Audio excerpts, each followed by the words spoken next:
বিসমিল্লাহির রহমানির রহিম। হজরত আবু বকর রাদিয়াল্লাহু তাআলা আনহুর পরলোক গমন। খোলাফায়ে রাশেদিনের প্রথম খলিফা হজরত আবু বকর রাদিয়াল্লাহু তাআলা আনহু, যিনি হুজুরে পাক সাল্লাল্লাহু আলাইহি ওয়াসাল্লামের শ্রেষ্ঠতম সহচর, তার যখন অন্তিম মুহূর্ত উপস্থিত হল, তার কন্যা হজরত আয়েশা রাদিয়াল্লাহু তাআলা আনহা তার নিকটে ছিলেন।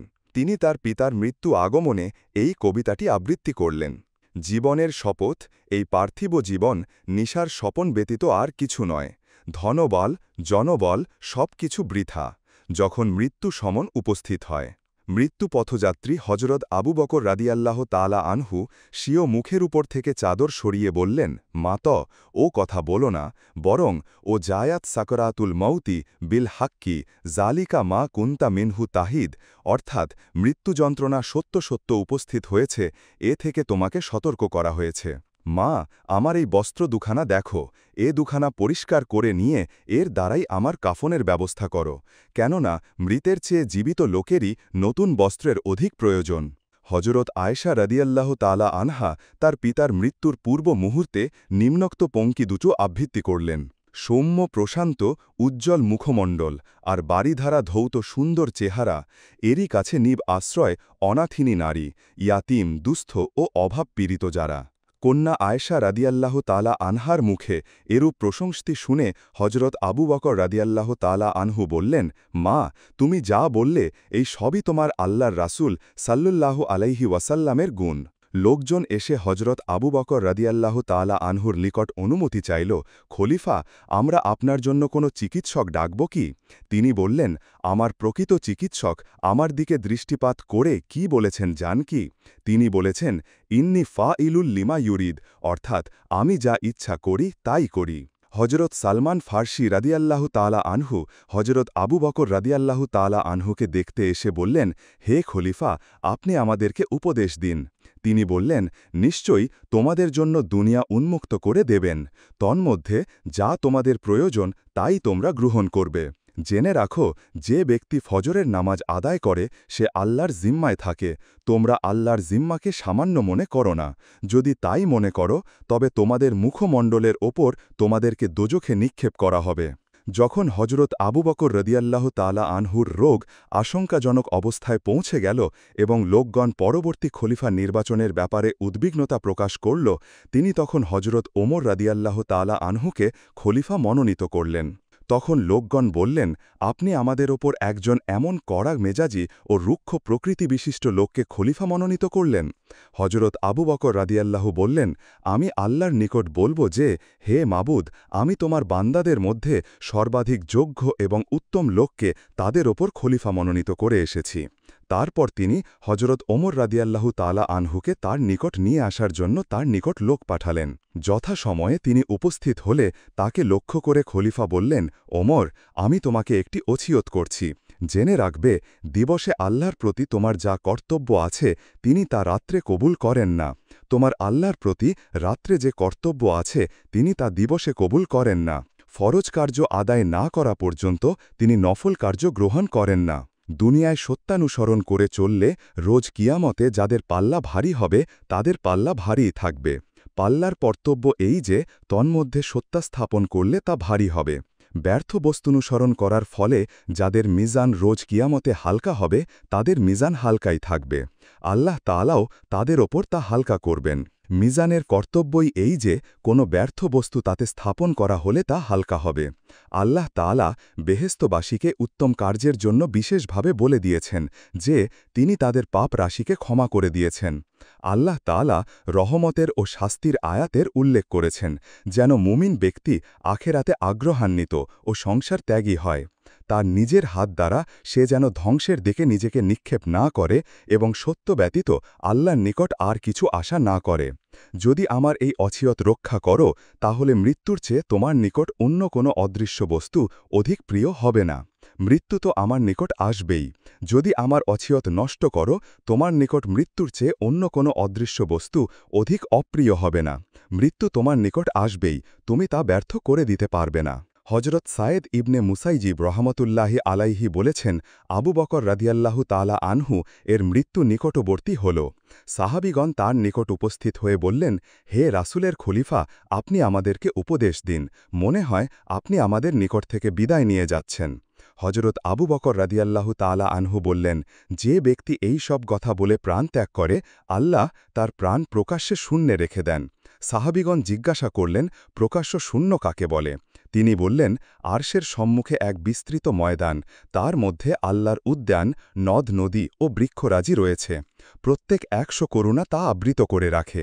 যে ব্যক্তি এই কথা বলে, আল্লাহ তার রূহকে সেই স্থানে রাখেন। হে মাবুদ, তুমিই সৃষ্টিকে সৃষ্টি করেছ, এদের দ্বারা তোমার কোনোই প্রয়োজন ছিল না। তারপর তুমি তাদেরকে 2 ভাগে বিভক্ত করেছ, এক ভাগ বেহেস্তের জন্য এবং অন্য ভাগ দোজখের জন্য। আমাকে বেহেস্তের ভাগে ফেলো, দোজখের ভাগে ফেলো না। হে মাবুদ, তুমি সৃষ্টিকে বিভিন্ন শ্রেণীতে সৃষ্টি করেছ এবং তাদেরকে সৃষ্টি করার পূর্বে তাদের মধ্যে পার্থক্য করেছ। তুমি তাদের দুর্ভাগ্যশীল, সৌভাগ্যশীল, পথপ্রাপ্ত, পথভ্রষ্ট করেছ। আমাকে তুমি পাপ দ্বারা দুর্ভাগ্যশীলদের অন্তর্ভুক্ত করো না। হে মাবুদ, তুমি কোনো ব্যক্তিকে সৃষ্টি করার পূর্বে সে কি কি অর্জন করবে তুমি তা জানো। তোমার ইবাদতে যাদেরকে তুমি নিমগ্ন রাখবে, আমাকে তাদের অন্তর্গত করো। হে মাবুদ, তুমি ইচ্ছা না করা পর্যন্ত কোনো লোক কোনো ইচ্ছা করে না। হে মাবুদ, আমি তোমার নিকট সেই বস্তু চাই যা আমাকে তোমার নিকটবর্তী করে দেয়। হে মাবুদ, তুমি মানুষের চলার বিধান দিয়েছ, কোনো বস্ত্রই তোমার অনুমতি ব্যতীত নড়াচড়া করে না। আমার চলাচলকে তোমার ভয়ের মধ্যে স্থাপন করো। হে মাবুদ, তুমি ভালো ও মন্দ সৃষ্টি করেছ এবং প্রত্যেকটির জন্য লোক সৃষ্টি করেছ। আমাকে এই 2 শ্রেণীর অন্তর্ভুক্ত করো। হে মাবুদ, তুমি বেহেস্ত ও দোজখ সৃষ্টি করেছ এবং এদো ভয়ের জন্য অধিবাসীও সৃষ্টি করেছ। আমাকে তোমার বেহেস্তের অধিবাসীদের অন্তর্ভুক্ত করো। হে মাবুদ, তুমি একদল লোককে পথভ্রষ্ট করতে ইচ্ছা করো ও তাদের বক্ষ সংকীর্ণ করো। আমার বক্ষ ঈমানের জন্য প্রসারিত করো এবং তাকে আমার হৃদয় মধ্যে সুশোভিত করো।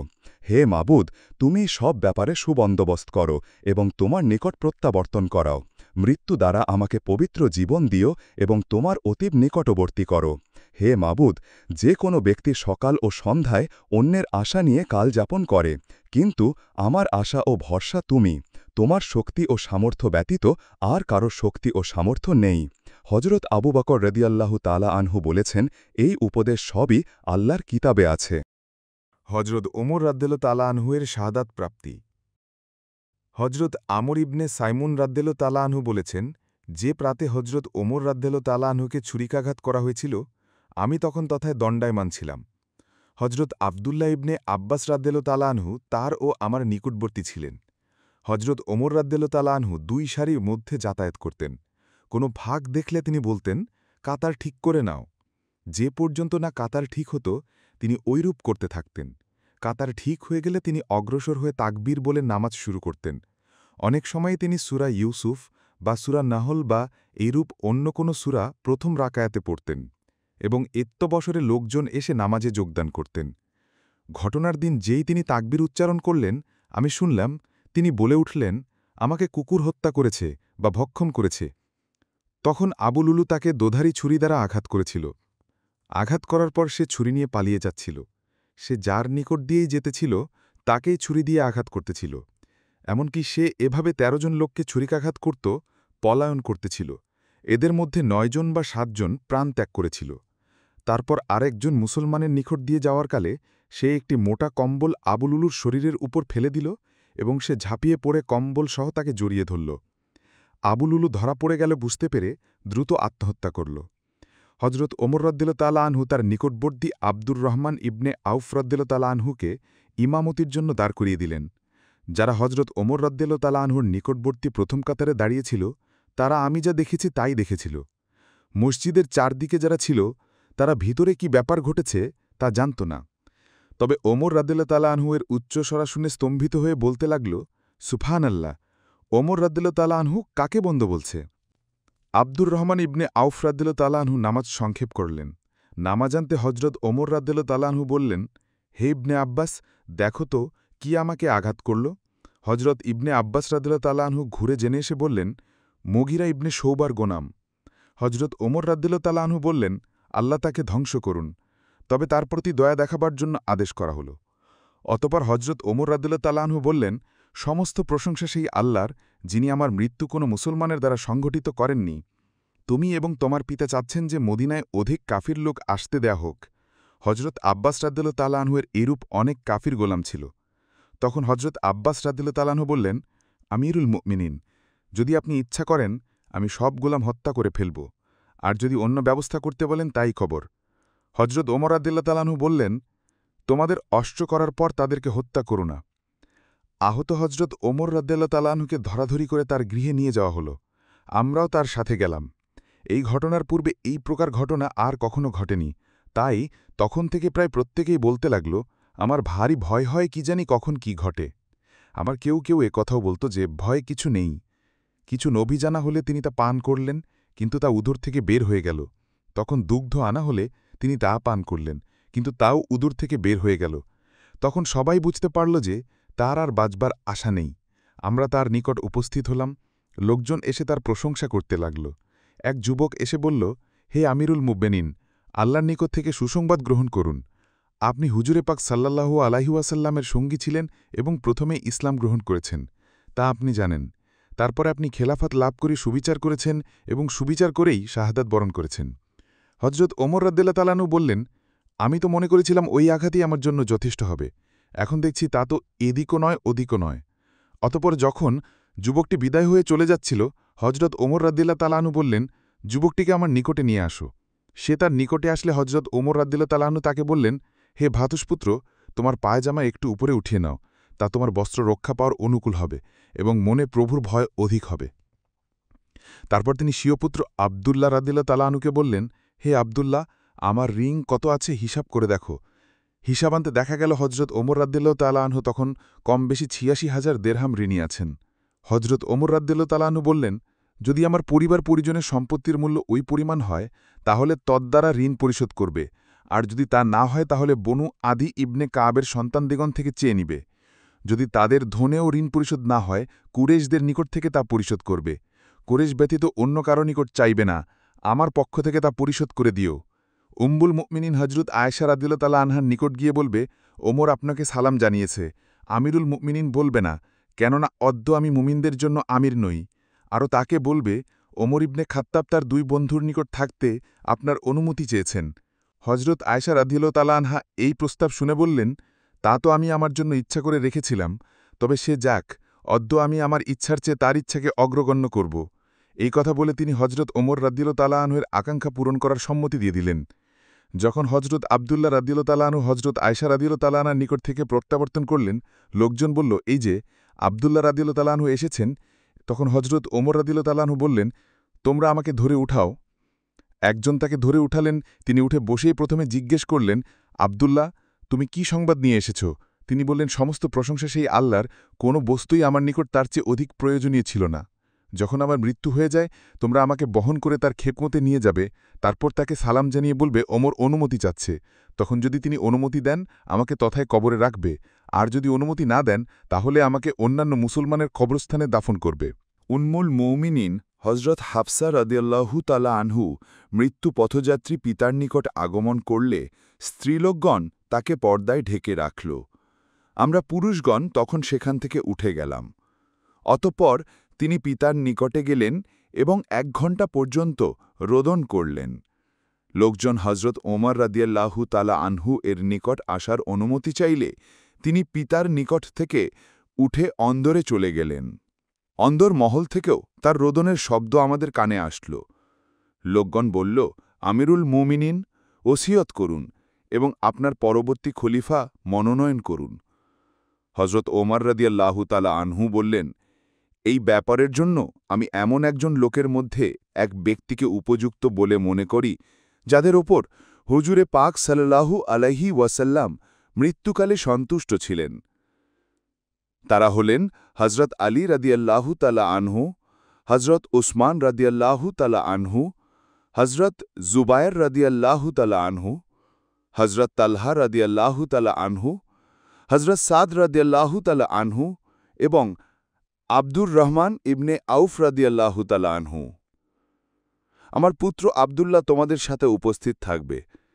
যদি সাদ খেলাফত পায় উত্তম, নতুবা যে ব্যক্তি আমির নির্বাচিত হয় তার নিকট সাহায্য প্রার্থী হবে।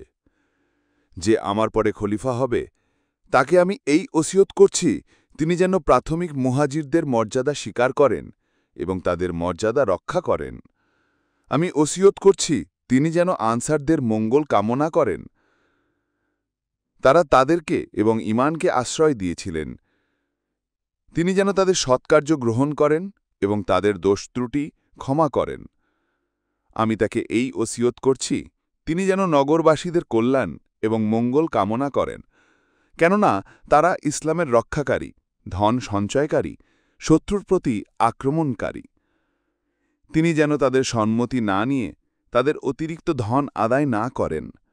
আমি তাকে এই ওসিয়ত করছি যে তিনি যেন সমগ্র আরববাসীর সাথে উত্তম ব্যবহার করেন, কেননা তারা আদিম আরববাসী এবং ইসলামের মূল। তিনি যেন তাদের অতিরিক্ত ধন ধনীদের নিকট থেকে আদায় করে তাদের মধ্যে দরিদ্রদেরকে বন্টন করে দেন। আমি তাকে এই ওসিয়ত করে যাচ্ছি যে তিনি যেন আল্লাহর আমানত ও রাসূলের আমানতকে পূর্ণ করেন। তারা জিম্মিদেরকে যে সত্ত্ব দিয়েছেন তা যেন পূর্ণ করেন এবং তাদেরকে রক্ষা করেন, তাদের রক্ষার জন্য প্রয়োজনে যুদ্ধ করেন এবং তাদের সাধ্যের অতীত কোনো কষ্ট না দেন। বর্ণনাকারী বলেন, যখন হজরত ওমর রাদিয়াল্লাহু তাআলা আনহু এর মৃত্যু হল, আমরা তাকে নিয়ে পদব্রেজে হজরত আয়েশা রাদিয়াল্লাহু তাআলা আনহা এর নিকট চললাম। তথায় পৌঁছে হজরত আবদুল্লাহ রাদিয়াল্লাহু তাআলা আনহু সালাম দিয়ে বললেন, ওমর ইবনে খাত্তাব রাদিয়াল্লাহু তাআলা আনহু অনুমতি চাইছেন। হজরত আয়েশা রাদিয়াল্লাহু তাআলা আনহা বললেন, তোমরা তাকে তার দুই বন্ধুর সাথে এই স্থানে দাফন করো। হুজুরে পাক সাল্লাল্লাহু আলাইহি ওয়াসাল্লাম বলেছেন, ওমরের মৃত্যুর পর ইসলাম রোদন করবে। হজরত আবদুল্লাহ ইবনে আব্বাস রাদিয়াল্লাহু তাআলা আনহু থেকে বর্ণিত আছে যে হজরত ওমর রাদিয়াল্লাহু তাআলা আনহুকে চারপায়ের ওপর রাখা হল, লোকজন চারদিক থেকে তাকে ঘিরে ধরল। তারা তার জন্য নামাজ পড়তেছিল, দোয়া করতেছিল, আমিও তাদের মধ্যে ছিলাম। একজন লোক ব্যতীত আমাকে কেউই দেখেনি। সে আমার স্কন্ধে হাত রাখলে আমি তার দিকে ফিরে দেখলাম সেই আলী ইবনে আবি তালিব।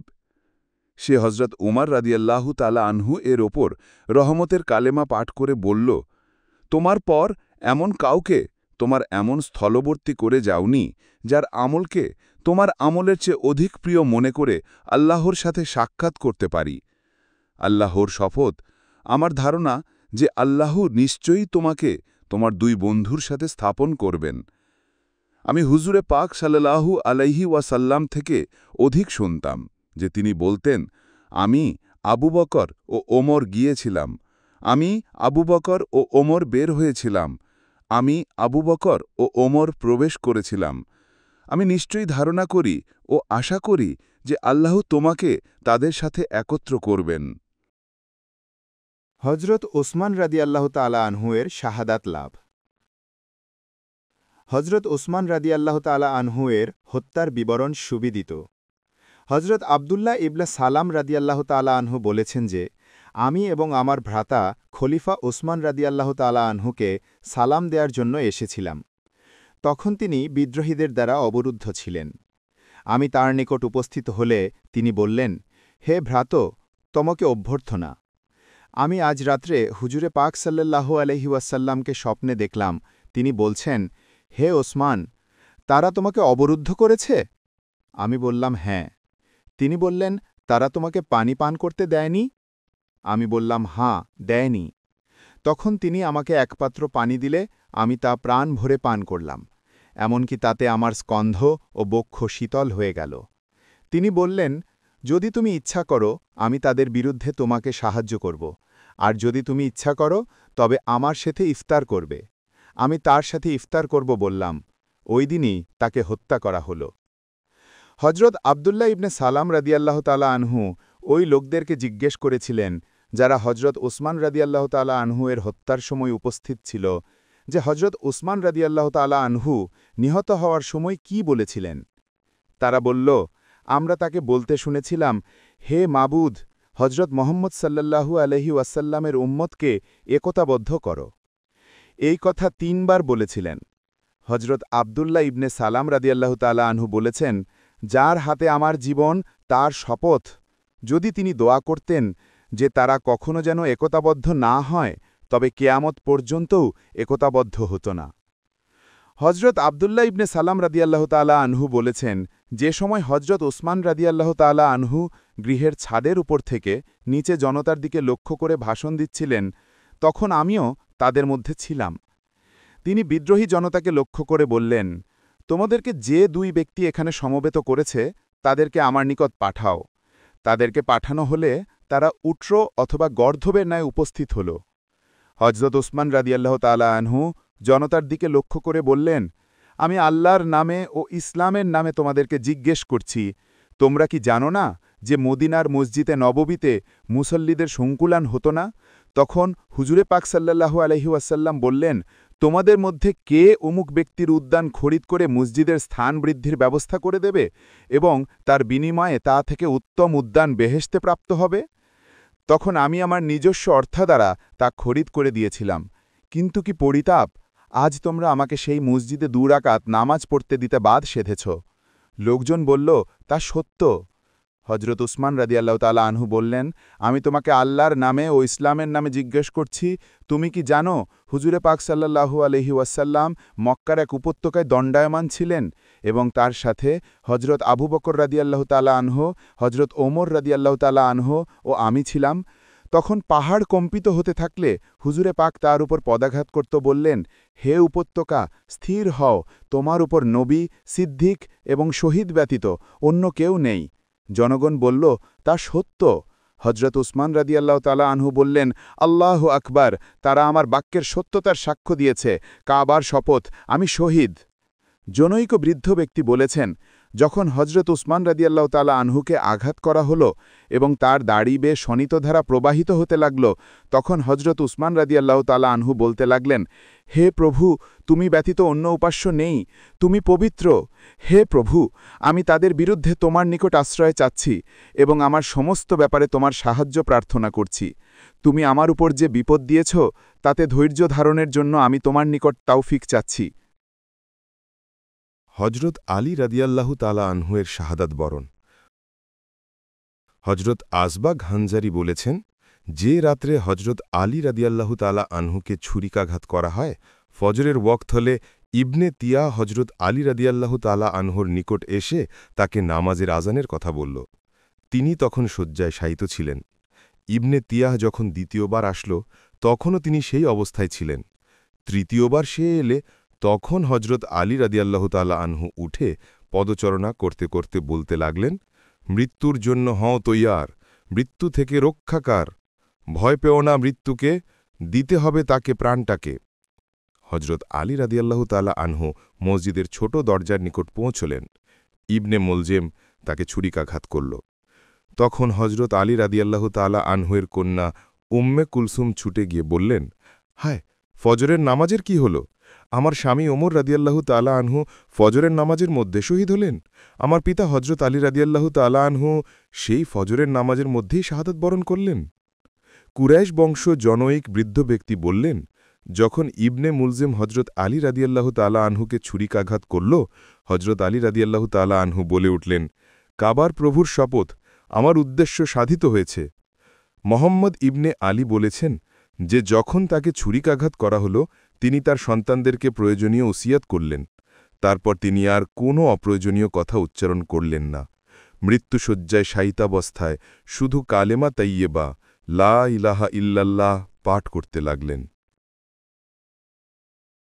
হজরত ইমাম হাসান ও ইমাম হোসাইন রাদিয়াল্লাহু তাআলা আনহুদ্বয়ের শাহাদাত লাভ। হজরত ইমাম হাসান রাদিয়াল্লাহু তাআলা আনহুকে গভীর ষড়যন্ত্রমূলক হত্যার শিকার হতে হল এবং পানীয়ের সাথে বিষ মিশ্রিত করে তাকে পান করতে দেয়া হল। বিষ অত্যন্ত মারাত্মক ধরনের ছিল, সুতরাং অচিরেই তার মৃত্যু নিকটবর্তী হল।